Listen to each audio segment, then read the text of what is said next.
I'm currently married to a Jamaican. He got his visitor visa back in 2015, traveled to America twice. Third time, met him in 2019, dated for 2 years, came back in 2020, November.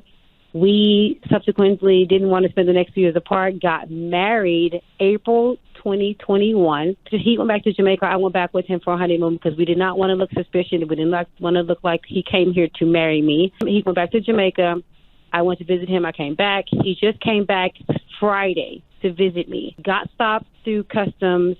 They treated him horribly, interrogated him, made him miss his flight, stamped in his passport, no AOS, no EOS, or right. COS. Mm-hmm. Yeah, and so now we're like, we researched it, knows what adjustment of status is, and now that we know what it is, we're like, okay, we'll just do an adjustment of status.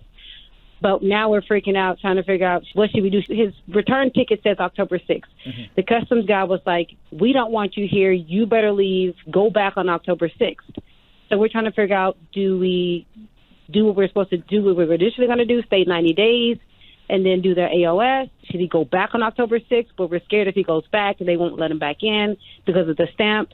Do we hire an attorney? Do we file the way we were supposed to on our own initially? Because I am a U.S. citizen. We are legally married. We have been since April 2021. What do we do? First of all, you completely overthought the issue and said, we don't want to be suspicious, so we're going to go, travel on our honeymoon. And that was like the worst thing you could do, because every time you come and enter the United States of America on a visitor's visa, the government gets to decide, are you really coming to visit or are you doing something else?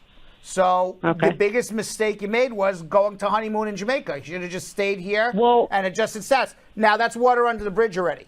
Okay. He's got a 4-year-old that he went back to, so that's another thing too. It's water under the bridge. Okay. With that being said, what they write in the airport when they write no adjustment of status, no extension of status, no change of status, what they write in the airport doesn't have the authorization of law. It is more of a scare tactic than authorization of law.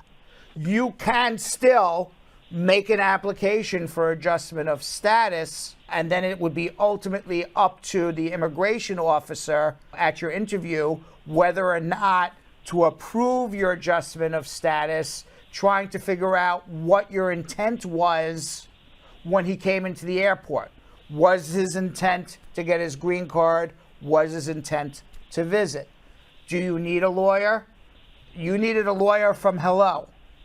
Yes. My answer would be, let's talk about adjustment of status, because if he were to go home and you were to file a visa petition for him, two things. One, they would certainly stop him at the airport on the next trip.